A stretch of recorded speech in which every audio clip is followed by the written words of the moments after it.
Muy buenas noches. ¿Cómo están? Estamos muy contentos de estar esta noche aquí. Desde ya deseos de paz, de bien para todos, que nos reunimos aquí en esta noche, encarnados y desencarnados, con el ánimo de poder aprender. De todos poder convertirnos en mejores hijos de Dios, en mejores hermanos de Jesús, en mejores trabajadores de la buena nueva, indistintamente de la razón que hoy nos convoque, de la doctrina, de la creencia, de cuánto tiempo llevamos o no conociendo el espiritismo.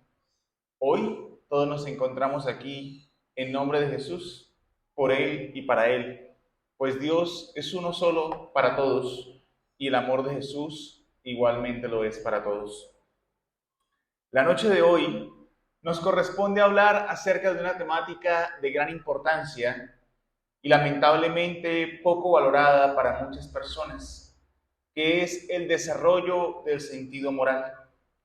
Normalmente, cuando hablamos de el desarrollo del sentido moral, solamente pensamos en que moral es lo que está escrito en el Evangelio según el Espiritismo, en la Biblia, en el Corán, el Bhagavad Gita o los diferentes libros de las diferentes creencias religiosas a lo largo del mundo. Y que estos son códigos de moral establecidos conforme a ciertas creencias de época o conforme a ciertos pensamientos y los pensadores que lo exhalaron. Sin embargo, cuando hablamos de moral, también tenemos consigo un concepto que está estrechamente ligado, que es la ética. Incluso, muchas veces, este concepto se confunde entre ética y moral. Cuando hablamos de ética, debemos entender que en primer lugar se está hablando de la costumbre, del raciocinio o el estudio de la costumbre. Es decir, para hoy puede ser algo ético, algo que no necesariamente sea correcto, pero que por costumbre se toma como cierto o como correcto. Para muchas personas así funciona. Para muchos otros pensadores e investigadores de los diferentes temas éticos, se considera que la ética es el estudio de la conducta humana y que a su vez la ética sería entonces el estudio o la disciplina que estudie a la moral en sí misma, siendo la moral el conjunto de normas que nos podrían regir en nuestro diario vivir y en nuestro diario actuar. Sin embargo, si nos vamos un poco más atrás para profundizar mejor estos conceptos, comprenderemos que la ética para las personas se divide en diferentes ramas. Para grandes pensadores, la primera rama de la ética es la metaética, misma que abarca los conceptos básicos de la ética en sí misma y busca responder a preguntas que aún hoy nosotros, en pleno 2023, con los grandes avances científicos de punta, no logramos respondernos. Preguntas como ¿cómo conseguir la felicidad? La metaética busca dar respuesta a estas preguntas a través del estudio y la reflexión de los conceptos básicos. Junto a ella se encuentra la rama de la ética normativa, esa misma que estudia, como su nombre lo dice, las normas y conductas que nos rigen, no como individuos, sino como sociedad. Los códigos civiles, la legislación, las normas. Pero también encontraremos entonces la ética aplicada. La ética aplicada hace referencia entonces a las discusiones que se presentan frente a lo que es correcto y lo que no lo es, que muchas veces es subjetivo y ese subjetivo deriva de una necesidad, de un tiempo, de una persona o de una conveniencia. El ejemplo más sencillo de esto podría decir que un dilema ético de la ética aplicada, por ejemplo, es si el comer carne animal es correcto o no, si el aborto es correcto o no, si la eutanasia es correcta o no, visto desde la ética aplicada sin tocar en ningún momento la moral cristiana. Ahora, esto no es un problema de hoy, no es un problema de pleno 2023 ni del nuevo siglo. Grandes filósofos de la antigüedad ya investigaban o buscaban tener conocimientos y bases sobre lo que era la ética. Encontraremos entonces a Aristóteles, a Platón, intentando encontrar los mejores conceptos o los mejores estudios y reflexiones acerca de la ética. Libros como La República, por ejemplo, nos muestran los conceptos de la ética que se planteaban en aquel momento. Si miramos un poco más adelante, Phaedon, esta obra de Aristóteles, encontraremos entonces los diálogos con Sócrates en sus últimas horas de vida y se propone allí entonces una ética trascendental, porque es la ética del alma. En esta obra se aborda entonces el alma y los conflictos éticos que podría afrontar la misma. Sin embargo, hasta la obra maravillosa de Ética a Nicómano, que sería llegada a considerar el primer tratado de ética de la historia, es que tendremos conceptos más claros y surgirá entonces la necesidad de que la ética empiece a formar parte de otros campos de la vida. Hacia la Edad Media, la ética entonces da un giro trascendental. Ya no se limita solamente a los pensadores y a los filósofos, sino ahora la ética se une a la religión. ¿Con qué fin? Con el fin de poder entonces dar la interpretación de lo que sería el buen obrar o el buen actuar según las enseñanzas exhaladas en la Biblia. Ahora los pensadores buscan a través de los conceptos éticos dar la mejor interpretación al momento de aplicar y de actuar en la vida diaria de los conceptos evangélicos. Y en este interín surge un concepto que, si bien existía hace ya mucho tiempo, había sido mal interpretado y olvidado. Y surge entonces el concepto de la caridad desde el punto de vista ético. Como la ética aplicada de manera correcta, basada en las enseñanzas evangélicas. Y encontraremos figuras notables como San Agustín de Hipona, entonces, que hará esbozos bastante profundos acerca del tema.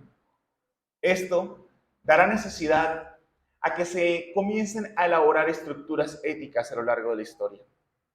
Pensadores entonces como René Descartes, como Baruch Spinoza, como Hume, entre tantos otros, buscarán enarbolar conceptos éticos. Sin embargo, hasta la llegada de Kant, en la ética, surgirá un pensamiento muy interesante. Kant propone, en palabras más coloquiales, claro está, ¿qué sería entonces un dilema ético? Y es este. ¿Qué ocurriría si la totalidad del mundo actuara como yo estoy pensando actuar? Si la forma en como yo estoy obrando fuera la ley total desde la cual todos actuasen.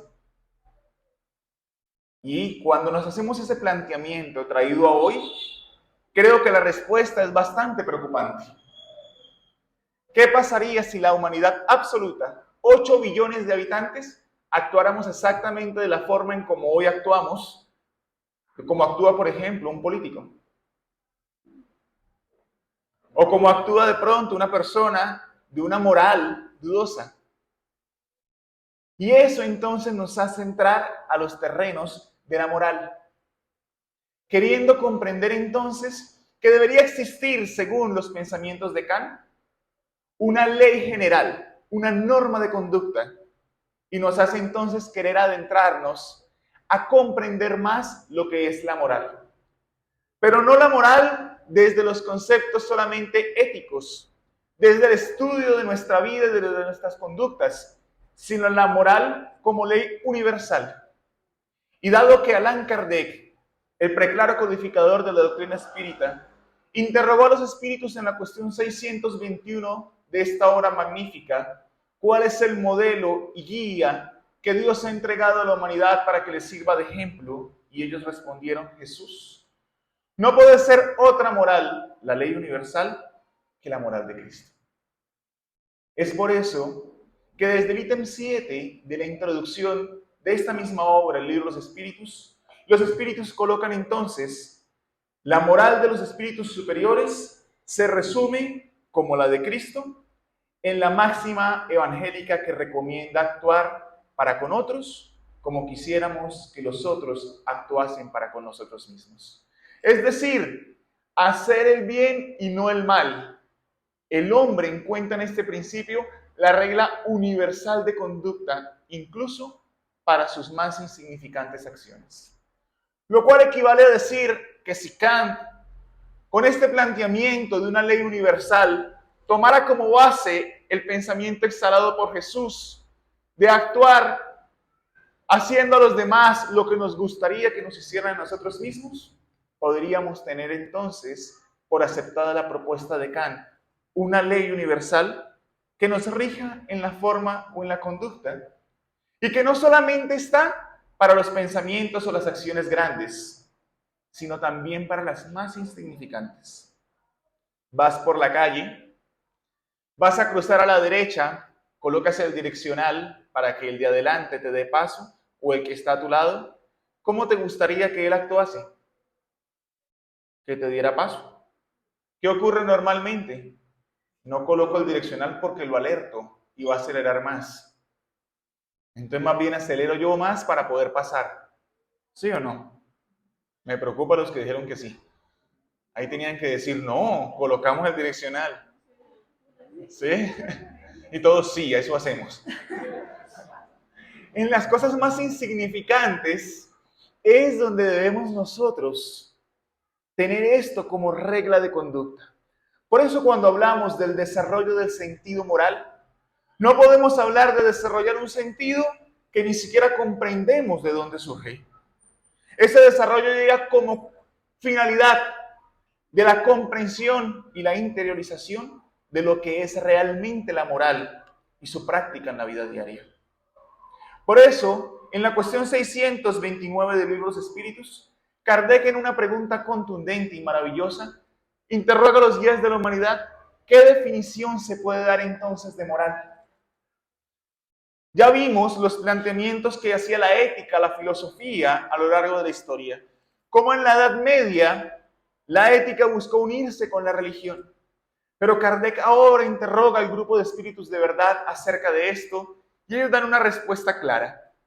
La moral es la regla para conducirse bien, es decir, para distinguir el bien del mal. ¿Se basa en qué? En la observancia de la ley de Dios. El hombre se comporta bien cuando hace todo con miras al bien y para el bien de todos, porque en ese caso observa la ley de Dios. Una respuesta netamente profunda y una respuesta ética y moral que nos permite tener como norma de conducta este pequeño párrafo. Reflexionemos brevemente. Es la regla de conducirse bien, es decir, de distinguir el bien del mal. Y hasta ahí muchos dirían, ay, pero ¿cómo saber qué está bien y qué está mal? Y nos escudamos en eso. Y como dice la ley para los que son aquí abogados, la ignorancia de la ley, ¿qué ocurre? No nos exime de la responsabilidad, ¿cierto? Así ocurre aquí. ¿Por qué? Porque en nuestra conciencia ya está escrita la ley de Dios. Por eso Becerra de Meneses dice que estamos llamados a sembrar el reino de Dios en la tierra. Y Kardec entonces afirma, el reino de Dios habita en el corazón de todos. Porque en nuestra alma, en nuestra inconsciente profundo, ya Dios dejó marcada su ley, su norma de conducta. Por eso basta con reflexionar brevemente antes de actuar para sentir la intuición de lo que está bien o está mal. No hay nadie que pueda decir que después de una reflexión demorada diga, yo no supe si estaba bien o estaba mal. Tenemos ese instinto, tenemos esa intuición y tenemos los guías espirituales, el ángel de la guarda, el espíritu guía, que nos conduce, que nos insta a saber lo que es correcto y lo que no es correcto. Ahora, se basa en la observancia de la ley de Dios. ¿Y cuál es la ley de Dios? Cuando interrogaron a Jesús, ¿cuál sería el mandamiento más importante de todos? Y él respondió, amar a Dios sobre todas las cosas y al prójimo como a sí mismo. Y aquel doctor de ley entonces, queriendo hacerlo tropezar, al psiquismo más evolucionado que ha tocado el planeta Tierra, lo interroga nuevamente, queriendo decirle cómo podría practicar esa ley Y Jesús entonces responde la maravillosa parábola del buen samaritano, demostrando que no solamente basta con decir que observo la ley de Dios, que sigo sus leyes, sino que debemos comportarnos bien y hacer todo el bien para nosotros y para todos los que nos rodean. No podremos ser entonces como aquel doctor de la ley que en la parábola pasa, o como el Leví que ve al necesitado y dice: yo obro bien, observo la ley, pero no extiendo la mano al necesitado. No saben la alegría que embarga mi corazón de saber que mañana en horas de la mañana manos caritativas y laboriosas estarán aquí preparando alimentos para los necesitados habitantes de calle, mientras que manos amorosas posteriormente irán a repartirlos. ¿Esto fruto de qué? Del corazón noble de muchos y muchas que durante las semanas previas han venido trabajando para comenzar y colocar la simiente de lo que será una fundación de amor y de luz para tantos corazones. Es entonces el esfuerzo del desarrollo del sentido moral en el cual nos encontramos todos cuando observamos la ley de Dios. Pero hasta aquí, con esa respuesta a los espíritus, diríamos: oiga, es hasta sencillo hacer el bien a todo el mundo y actuar como nos gustaría que nos lo hicieran. ¿Por qué nos complicamos tanto? El orgullo y el egoísmo nos dicen aquí. Todavía ese cáncer moral que nos cuesta, ¿cierto? Que nos cuesta todavía lo más ancho para nosotros, lo más angosto también, y si sobra para los demás. Porque nos cuesta mucho. Ahora, si hacemos un análisis no moral, pero sí histórico, que nos pretenda o que nos lleve a entender un poco el porqué de la interpretación moral que hoy tenemos que devolvernos un poquito para comprender cuáles fueron los primeros encuentros de nosotros con la misma moral cristiana. ¿Cuáles fueron los primeros encuentros que nosotros tuvimos a este lado del mundo con la moral de Jesús? Y entonces deberíamos referirnos a varios años atrás. Cuando un vikingo que ahora reencarnaba en tierras europeas sentía en su necesidad, en su corazón, de poder surcar los mares en el auge de las embarcaciones y del comercio marítimo para encontrar nuevas rutas comerciales.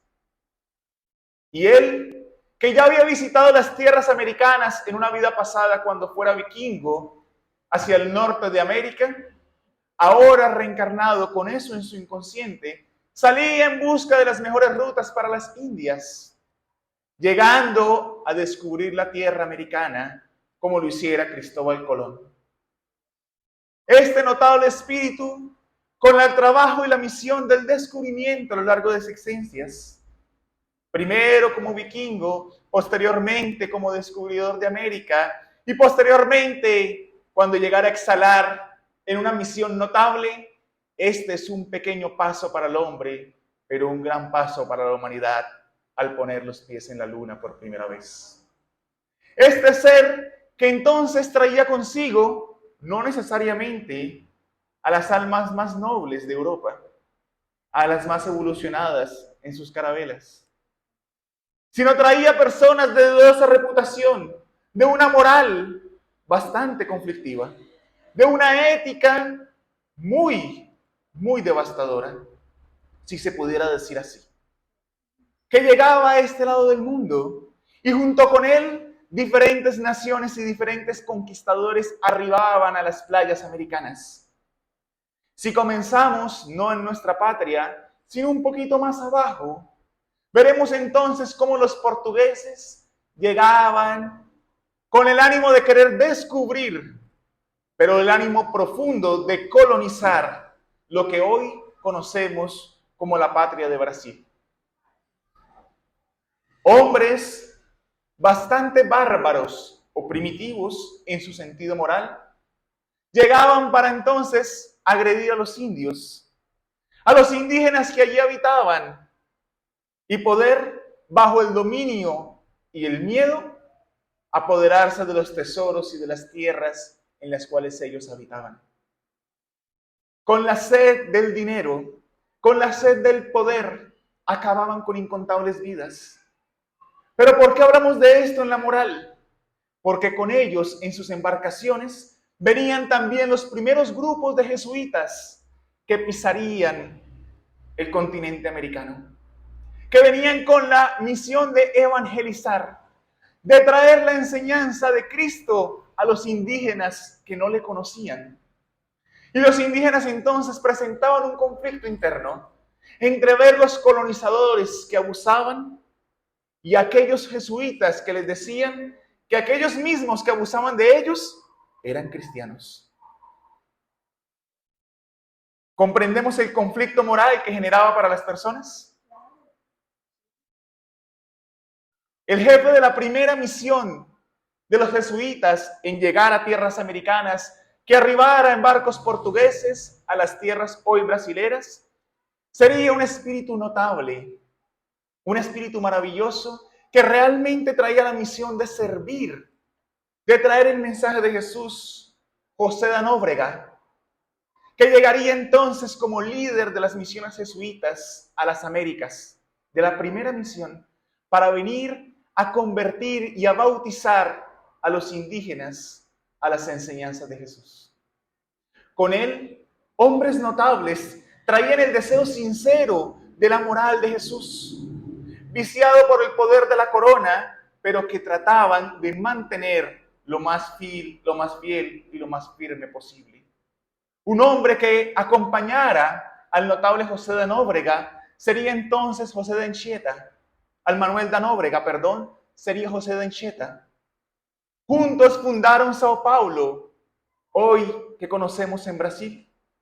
José de Anchieta, un conocedor, un estudioso jesuita, que bautizaría o daría fundación a lo que hoy es el teatro en Brasil, a la literatura brasilera, pero era un jesuita que traía la enseñanza de Jesús, que realmente buscaba servirle a Cristo y que muriera en tierras brasileras sirviendo como jesuita, que reencarnaría posteriormente, años después, en Europa, nuevamente en Portugal, bajo el nombre de João Barbosa. Y allí sería un hombre, hijo de una familia que tenía una fortuna muy grande, pero que lo había perdido todo. Y él naciera en el campo bajo muchas necesidades materiales. Y él se puso como misión a sí mismo decir, voy a recuperar la fortuna de mi familia. Y empezó a trabajar honradamente, a hacer negocios, a ir y a venir, hasta que comenzó a amasar una gran fortuna. Y cuando amasó esta gran fortuna, se daba cuenta que su corazón siempre albergaba el deseo de servir a los necesitados. Eso que en su corazón tenía de la encarnación pasada como José de Anchieta. Y que ahora como João Barbosa, si bien tenía el dinero, tenía las comodidades, él quería servir a los necesitados. Buscaba hacerlo en todo momento, buscaba ayudar, buscaba servir. Y cierto día, llegando muy cansado a su casa en la noche, se quedó profundamente dormido. Cuando en un momento, en un sueño, se comienza a ver en un campo muy bello de flores, un pasto alto, y él comienza a caminar en dirección al sol. Y ve entonces entre los rayos del sol una figura pequeña de un hombre que allí lo espera y que él no logra divisar bien, pero se siente profundamente atraído João Barbosa por esta figura.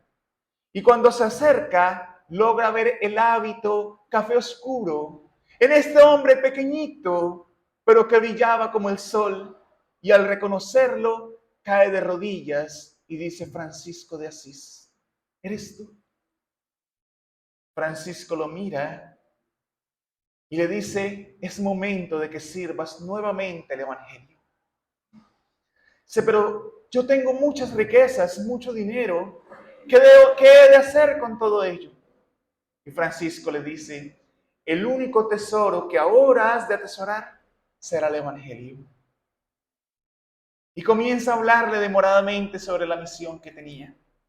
Él despierta la mañana siguiente con ese sueño vívido y entonces se levanta, manda parte de su fortuna para sustentar a su familia y el restante lo distribuye entre los pobres y se interna en un convento para empezar a estudiar el Evangelio. Cuando llega el momento de que él ahora salga del convento y cambie su nombre como fraile ahora, cambia su nombre para Fray Fabiano de Cristo.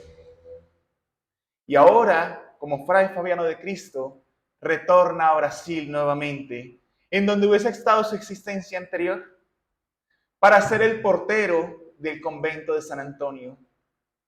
Quienes le conocieron decían que él exhalaba aroma a santidad. Allí trabajó como enfermero, como portero, humildemente, atendiendo a los necesitados y a los enfermos. Era un alma notable que desde la conquista, que llegaba aquí, a las tierras americanas, para traer la moral verdadera, estaba ligado para trabajar. En esta parte nos detenemos porque fue allí precisamente en Brasil donde muchos barcos llegaran cargados de esclavos. Esclavos que muchas veces eran bendecidos en África al ser comprados, como si la moral real de Jesús fuera connivente con la esclavitud. Sin embargo, estos barcos llegaban. El reino portugués tenía dominio total sobre las tierras hoy brasileras. La pugna entre España, Inglaterra e incluso Holanda por el territorio suramericano era fuerte. En ese momento, quien había sido exiliado o mandado a huir de Portugal para llegar a Brasil era un hombre que ostentaba la corona, Juan VI. Él tenía 2 hijos. Y allí estaba, pero trabajó fuertemente en secreto para ayudar a que Brasil se pudiera liberar, dando las bases de lo que hoy es este país maravilloso. Sin embargo, cuando fue ahora exiliado de Brasil y llamado a retornar a Portugal, él llama a su hijo Pedro I, Pedro de Alcántara o Pedro I, y le dice: yo sé que Brasil está próximo a ser libre del dominio portugués, a independizarse, y te pido a ti, hijo, que seas tú quien lleves entonces el poder aquí, porque sé que si tú lo tienes, tú nos respetarás a nosotros como portugueses. Y recae sobre el joven príncipe que se había casado con la archiduquesa de Austria la misión ahora de trabajar con el legado de su padre. Y fuera precisamente este hombre, Pedro I, quien en 1822, bajo el grito independencia o muerte, liberaría a Brasil. Pero esto no era más. Cualquiera diría aquí, ¿qué tiene que ver eso con la moral? Porque la moral de Jesús está presente en todo y los planes de Él por encima de los nuestros. Porque mientras que muchos veían a los poderosos temporales que llegaban a acabar con hombres y mujeres, la divinidad estaba viendo en aquel libertador de Brasil, Pedro I, Pedro de Alcántara, el espíritu noble que ahora venía con la labor de rehabilitarse desde aquel momento en la cruz, cuando parado junto al Cristo, le clavara la lanza entre la tercera y cuarta vértebra en su costado. Era Longinus, que ahora reencarnaba por petición de Ismael, el guía espiritual de Brasil, que reencarnaba para libertar este país y que allí pudieran reencarnar posteriormente los primeros mártires que ahora venían a tierras brasileras como Adolfo Becerra de Meneses Cavalcanti. Era el plan de la moral de Cristo que iba poco a poco esbozándose en las tierras americanas. Mientras esto pasaba, aquí, en nuestro país, aproximadamente hace 1499, Alonso y otro hombre notable, compañeros de Cristóbal Colón, llegaban por la Guajira, por el Cabo de la Vela, a conocer tierras colombianas.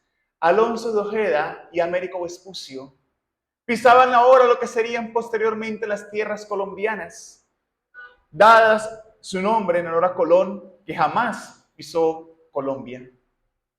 Y penetrando por el Cabo de la Vela, bajaban hasta Santa Marta a conocer la Sierra Nevada y el mito del Dorado. Posteriormente, otras embarcaciones arribaban por otras tierras y se penetraban al centro del país, teniendo entonces los primeros contactos con los muiscas, con lo que hoy sería Bogotá, Tunja, y las tribus que se encontraban allí disputando de indígenas, lo que sirvió para que los fueran colonizados más fácilmente por la violencia. Y nuevamente, entonces, jesuitas venían a querer implantar la moral, a querer decir, sí, los conquistadores son cristianos, pero la moral va más allá. La moral es de Jesús, no de los hombres. Y en 1533, Pedro de Heredia funda Cartagena, convirtiéndolo en un puerto de vital importancia para el comercio, pero también para la llegada de esclavos a tierras colombianas. Y un alma notable surge nuevamente para decir, aquí está la moral de Jesús, aquella que nos enseñó que hay que amar los unos a los otros. Y un hombre se acercaba a las embarcaciones que llegaban atestadas de esclavos para atenderlos. Era el primero en subir a los barcos cuando atracaban en las playas de Cartagena. Pedro Claver subía entonces a atender a los esclavos y se autodenominó como el esclavo de los negros o el esclavo de los esclavos, llegando a bautizar como cristianos a más de 300,000 esclavos. Cuando no estaba en los barcos sirviendo, estaba entonces en los leprosarios, ayudando a los enfermos de mal de Hansen, demostrando lo que es la moral realmente. No la moral con la que nosotros tuvimos contacto y que muchos dirían, de aquí deriva nuestro antecedente histórico de lo que para nosotros es la moral. La moral surge entonces para las personas de acuerdo a las conveniencias de un tiempo o de una época. Cuando colonizar era lo correcto, entre comillas, la moral respaldaba la colonización. Cuando entonces robar para muchos era lo correcto, la moral respaldaba el robo bajo simplemente el signo de una bendición o esclavizar. Por eso era importante que hombres y mujeres notables como los que hemos mencionado surgieran cada tanto para que en medio de las falsas interpretaciones de moral se recordara la moral verdadera de Cristo. Por eso Pedro Claver en Colombia, por ejemplo, en las mismas playas donde en años posteriores una mujer hermosa en su corazón fuera exiliada y llegara en las embarcaciones también junto con sus hermanitas de misión, viendo quién la recibía en este país para poder ayudar, para poder servir. Y es entonces cuando Fifi la recibe y María Bernarda Butler, la madre María Bernarda, llega a Cartagena de tierras distantes para servir a los necesitados. Cuentan que una vez tendría que limpiar las llagas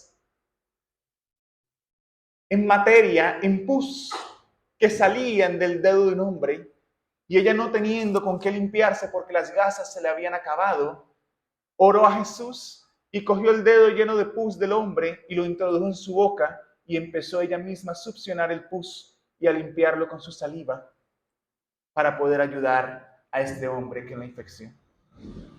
Son espíritus notables con un desarrollo del sentido moral del cual lamentablemente aún estamos tan distantes. Por eso el llamado entonces es a que tanto en el ayer, como vimos anteriormente, como en el hoy, tenemos la necesidad de la comprensión de una moral verdadera y del desarrollo de la misma. ¿Creemos entonces que tenemos desarrollado el sentido moral hoy? ¿O estamos todavía ahí incipientes? Incipientes. Hay algunos que todavía se están preguntando, pero ¿qué es el sentido moral? Todavía están ahí.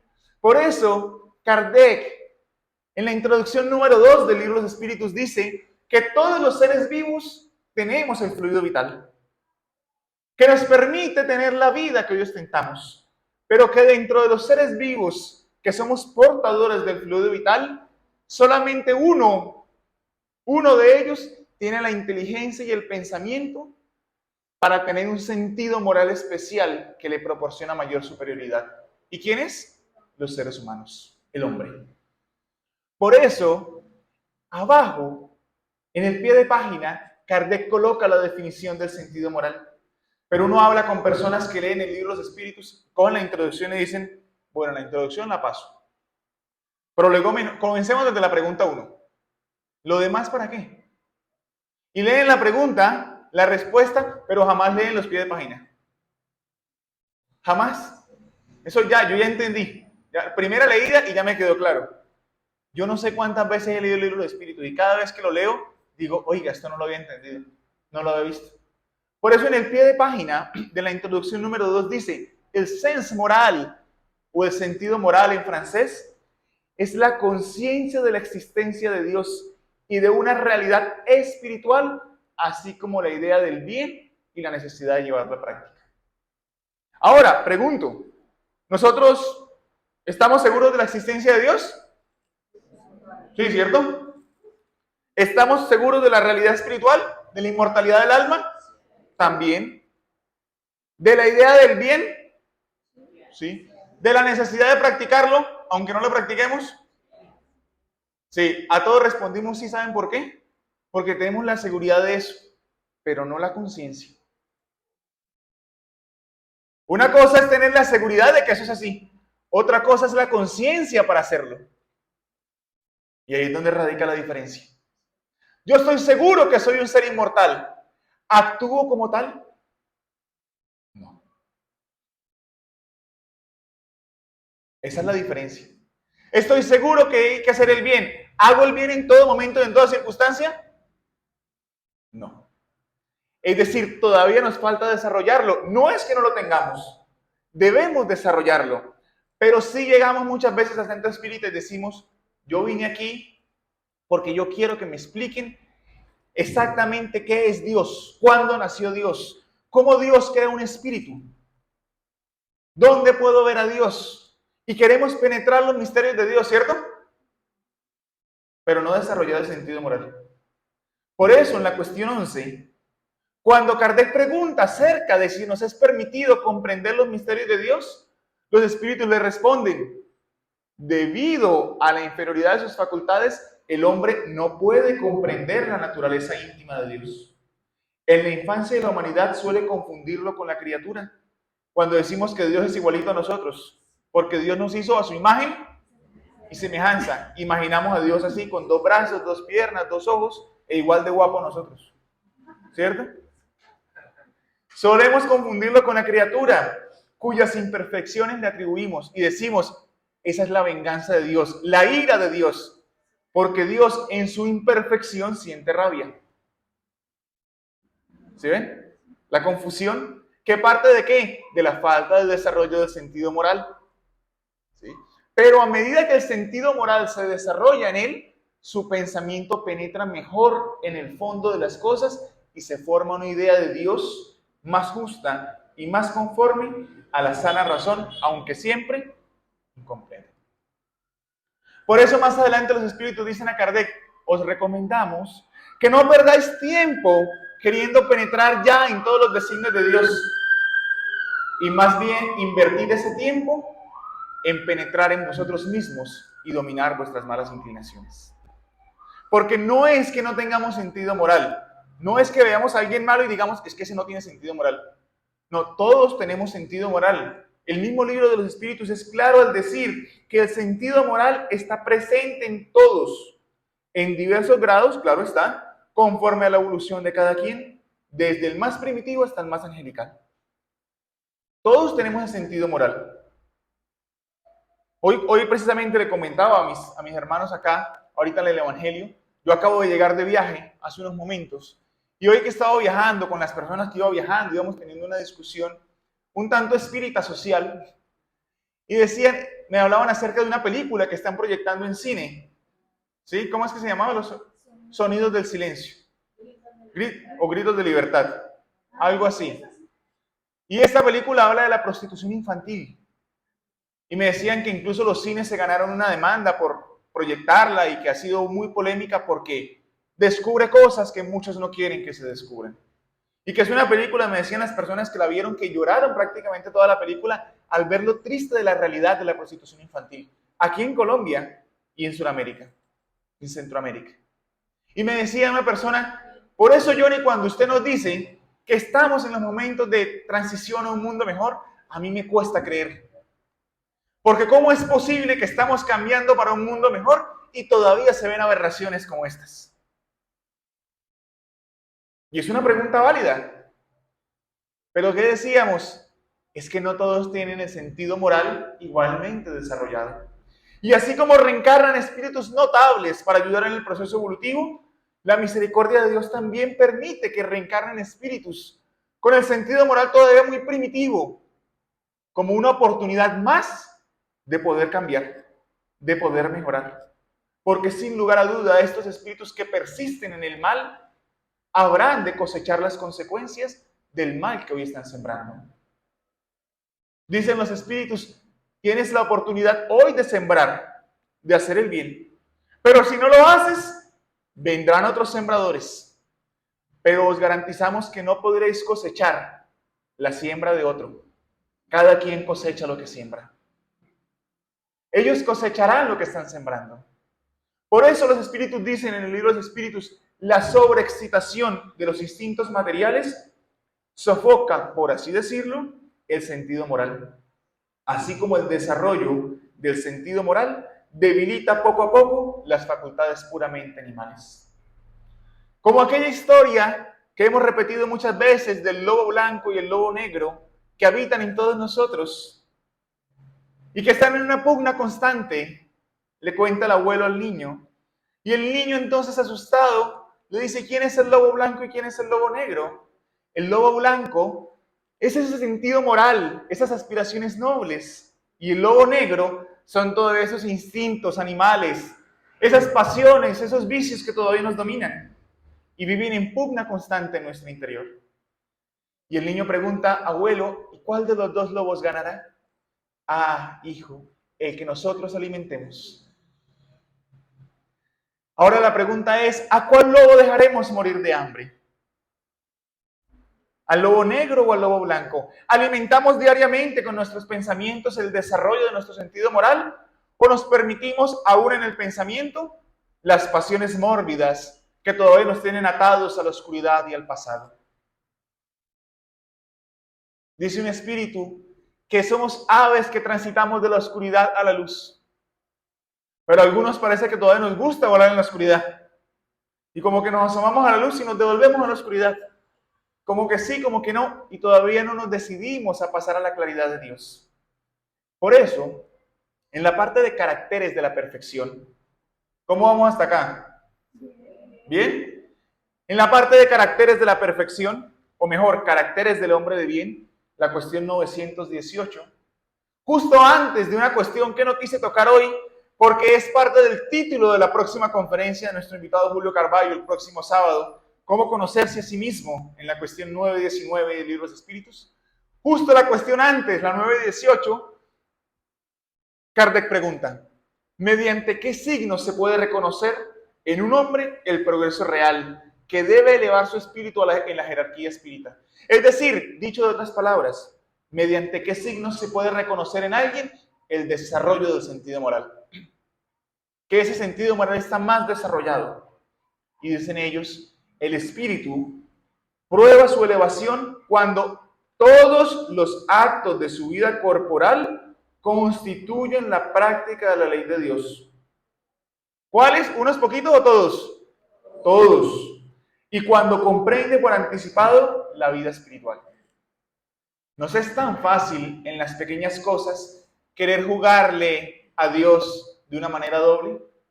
Siempre recordaré cuando estaba muy niño y un compañero que venía al centro espírita, que era mayor que yo, y yo estaba muy niño y él me estaba llevando en el carro, y él iba ahí y llegó y dijo, semáforo está en rojo, vamos a dejar de ser espíritas un ratico, y pum, se lo pasó. Listo, otra vez espíritas.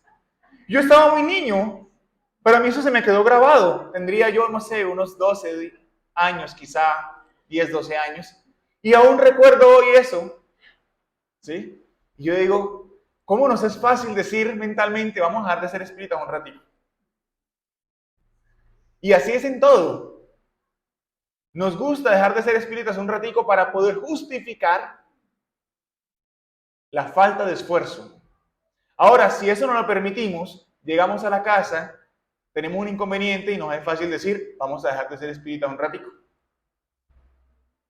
Y así pasa hasta que llega la oportunidad de un robo, de algo, y vamos a dejar de ser espíritas un ratico. Cuando el espiritismo, si bien es una ciencia, como lo explica Kardec, el espiritismo es un estilo de vida y una línea de conducta que debe regir nuestra vida. No somos espíritas por venir al centro espírita. Somos espíritas por practicar la ley de Dios, o por lo menos esforzarnos día a día por hacerlo. Esa es la diferencia. Y ahí es donde se reconoce entonces la elevación, o por lo menos los esfuerzos de elevación que se están haciendo. Porque yo sé que muchos aquí leen esto y dicen, no, yo estoy muy lejos. Ya para esta vida no fue. De pronto dentro de unas 4 o 5. Y como decía mi abuelito, en tono de chanza, ya que no fuimos nada en la vida, pues, ¿sí? Ahora, no podemos entonces justificarnos en esto, porque Jesús ve los esfuerzos que hacemos diariamente por dominar nuestras inclinaciones. Ahora la pregunta sería, si esto es tener un sentido moral desarrollado, ¿cómo podemos desarrollarlo? ¿Cómo podemos nosotros desarrollarlo de una mejor manera? Y la respuesta fue dada desde el principio de la conferencia. En la primera o segunda diapositiva. La regla del buen proceder y hacer todo el bien posible sin nunca dejar de hacer. Esa es la única forma de desarrollar el sentido moral. Regla siempre del buen proceder. Cada cosa que vayamos a hacer, preguntémonos, como le preguntó, como interrogó Juana a Divaldo Pereira Franco, quienes han visto la película. ¿Esto que estás pensando hacer, lo podrías pensar y que todos lo supieran? ¿La forma en cómo estás actuando en privado, la podrías actuar en público y sería correcto? Y eso nos dará entonces una respuesta o por lo menos una línea de conducta. Pero es que tenemos tantos problemas en la vida diaria que es tan difícil. Yo miro y si voy a mi casa un problema, si voy al trabajo un problema, si voy en la calle un problema, si miro la salud un problema. Por eso la misma mentora dice que cuando mires al norte y veas problemas, al sur los obstáculos te alcancen, al oriente y las dificultades te aguijoneen el alma, y al occidente y los problemas no cesen, recuerda mirar hacia lo alto porque la ayuda viene de arriba. Es ese momento de nosotros religarnos íntimamente con Dios para mantener siempre la regla del buen proceder y que el buen proceder no sea consecuencia de una circunstancia. Hay una frase que dice que un hombre feliz no es un hombre con circunstancias positivas. Es un hombre con actitudes positivas indistintamente de las circunstancias. Y esto nos aplica igualmente aquí. El buen proceder es indistinto de las circunstancias que vivamos. Y ahí es donde radica lo difícil. Pero te puedo asegurar algo. No tienes hoy circunstancias más difíciles que las que afrontó Jesús. Porque aún cuando la enfermedad toca tu alma, las espinas de la corona arrancadas de la muralla de la ciudad, de un rosal seco, cuando se enterraron en la frente del maestro, le proporcionaron tétano. Por asfixia, en la posición de la cruz, no podía respirar, mientras las astillas se clavaban en la espalda que estaba de carne abierta. Así que te aseguro que si la pruebas por salud, no estás afrontando algo superior que al maestro. Si la prueba es por la iniquidad, por la calumnia de quienes te rodean, te aseguro que los propios hermanos consanguíneos de Jesús conspiraron contra él. Y aún aquellos que lo seguían se equivocaron y lo negaron o lo vendieron. Así es que si la prueba es por ese lado, te debo decir que no estás viviendo una prueba superior a la de Cristo. Que si las dificultades son económicas, Jesús dijo que el Hijo del Hombre no tenía ni siquiera una piedra donde recostar la cabeza, mientras las aves del cielo tenían los nidos y los zorros las cuevas para refugiarse. pero el Hijo del Hombre no tendría una piedra donde repostar su cabeza. Así que te debo decir que aunque las deudas toquen la puerta, no tienes una circunstancia peor que la de Jesús. Hace un tiempo, cuando estábamos en pandemia, quizás recuerdo que en una conferencia virtual tuvimos la oportunidad de expresar cómo decirle a Pedro que nosotros no somos capaces de vivir en Jesús cuando Él, aún después de negarlo, fue capaz de levantarse para erguir la casa del camino.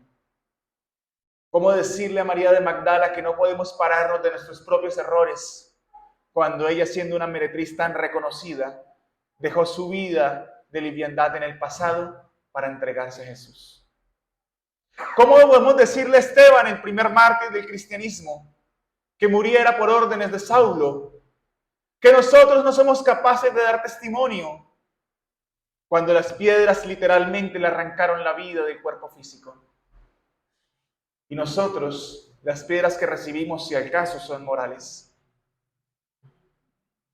¿Cómo decir que no podemos erguirnos nuevamente después de una equivocación, por grande que sea, cuando Saulo, después de mandar a dilapidar a Esteban, ante el llamamiento de Cristo en las puertas de Damasco, se entregó como jamás lo hubiesen hecho otros?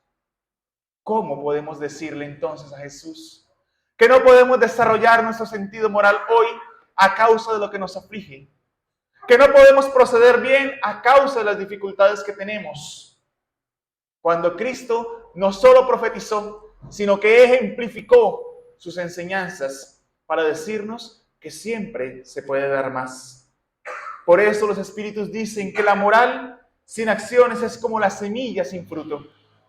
De nada sirve que desarrollemos el sentido moral en letra, que desarrollemos el sentido moral aprendiéndonos las preguntas del libro de los espíritus, si no lo ejemplificamos, si no lo practicamos. Un espíritu muy amoroso dice que las pesas son la gimnasia del cuerpo, el estudio es la gimnasia de la mente y la caridad es la gimnasia del alma. Así es que como invertimos tiempo cuidando de nuestra salud, habremos de invertir tiempo estudiando para ser mejores.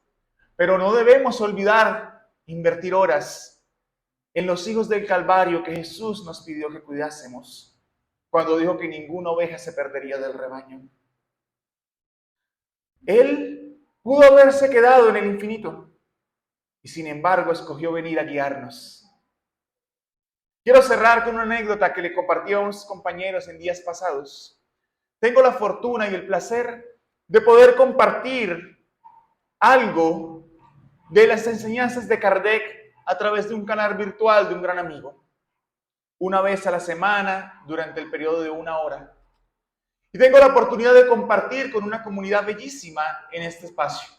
Estamos estudiando el libro de los espíritus. Llevamos algunas semanas reuniéndonos. Estamos apenas en la primera pregunta, después de haber visto la introducción, los prolegómenos, hacer algunos análisis. Pero hace unos días, mientras nos encontramos en una de estas sesiones, una de las preguntas que surgió finalizando la sesión, de una persona que adquirió el libro de los espíritus aquí en el Centro Espírita, no vive en Bucaramanga, se le envió a domicilio, y la persona pregunta ahí por la llamada, escribe: Johnny, ¿yo podría decir que soy espírita? Y yo me quedé reflexionando por un instante. Ella acaba de comprar el libro de los espíritus, ¿cierto? Apenas está en la introducción. ¿Podríamos decir que es espírita? ¿Cierto? Queda la duda. Y yo me hizo la pregunta, y yo me quedé mirando la cámara por unos microsegundos. Cuando se me presenta un espíritu aquí al lado y empieza a instruirme a ese respecto. Y el espíritu me dijo una frase que ya alguien me había dicho alguna vez para que lo recordara, y entendí entonces la idea de su pensamiento. Y le decíamos a esta persona: mira, hace algún tiempo un gran amigo me dijo que el sol también besa el pantano. Y nosotros todos tenemos la oportunidad de seguir a Jesús. Kardec no solamente codificó el libro de los Espíritus, sino también una obra maravillosa que es el Evangelio según el Espiritismo. Y en sus páginas dice que el verdadero espírita es aquel que se esfuerza por dominar sus malas inclinaciones y por ser hoy mejor que ayer y mañana mejor que hoy. Y entonces este espíritu me ha plasmado una imagen mental y me dice, ¿María de Magdala era espírita? Cuando yo acabo de terminar de decir, el verdadero espírita es el que se esfuerza por ser hoy mejor que ayer y mañana mejor que hoy. Y me dice ese espíritu, ¿y María de Magdala era espírita? ¿Qué creen ustedes? El espiritismo salió a la luz en 1857, el 18 de abril, con el libro de los Espíritus. Pero María de Magdala era espírita. Y me dice él, háblale de la transformación de María de Magdala, porque ella lo necesita escuchar y muchos otros que aquí están conectados. Así es que muy brevemente acortamos la historia de la buena nueva del espíritu Humberto de Campos. La compartimos para ella y le dijimos, mira, sin lugar a duda, debes continuar estudiando el libro de los Espíritus. Debes hacerlo. Pero si hablamos desde la transformación moral, si tú te esfuerzas día a día por dominar tus malas inclinaciones, por ser hoy mejor que ayer y mañana mejor que hoy, sin lugar a dudas serás espírita.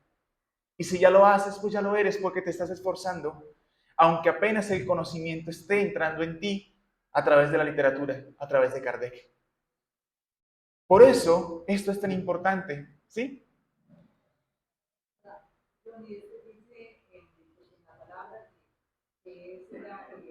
Manual de vida para todos.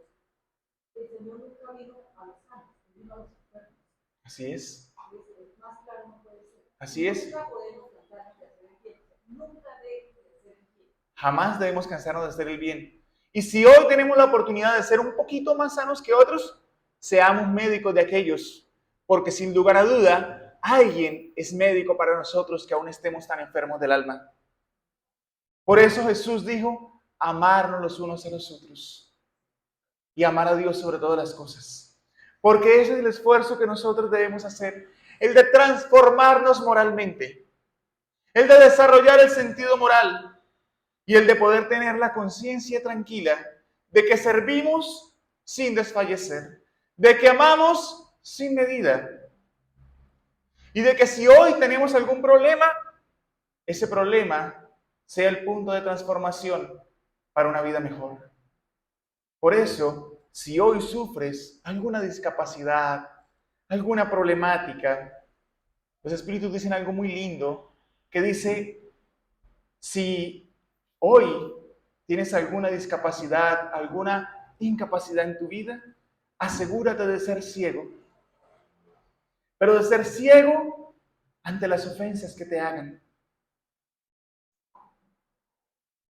Asegúrate de ser mudo cada vez que seas convocado a criticar, a hablar mal o usar la palabra.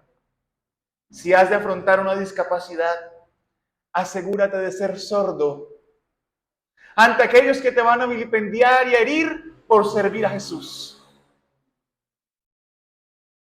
Si has de tener la discapacidad que te impide moverte, asegúrate que jamás te muevas en dirección al pecado o al error. Y que si has de hacerlo, lo hagas en dirección al bien. Y si la discapacidad, por si acaso llega a ser mental, que sea la discapacidad de pecar aún en el pensamiento, para que tus pensamientos sean la construcción de un paraíso de amor. Y así, llegado el momento de la muerte física que a todos nos alcance, y recordando cómo comenzamos a aquellos que nos antecedieron en las páginas de la historia, recordemos a los cristianos primitivos, aquellos que bajaron embriagados de fe a las arenas de los circos para ser devorados por las fieras antes que preferir curar a Cristo. Y que cuando los gladiadores veían al César romano decían, Ave César, Aquellos que estamos dispuestos a morir, te saludamos. Nosotros, en un esfuerzo aún muy mínimo y humilde por emular a aquellos cristianos primitivos, podamos mirar a Cristo y decir, Ave Cristo. Aquellos que buscamos seguirte y servirte, te saludamos, porque aún desde el pantano de nuestras vidas, estamos seguros que podemos transformarnos en flor, para un día podernos transformar en la estrella que tú necesitas que seamos para iluminar el camino de otros, pero que primero debe iluminarse a sí mismo. Agradecemos a Dios la compañía que hoy nos ha brindado y a todos ustedes por su atención y vamos a disponernos para la terapia de paces.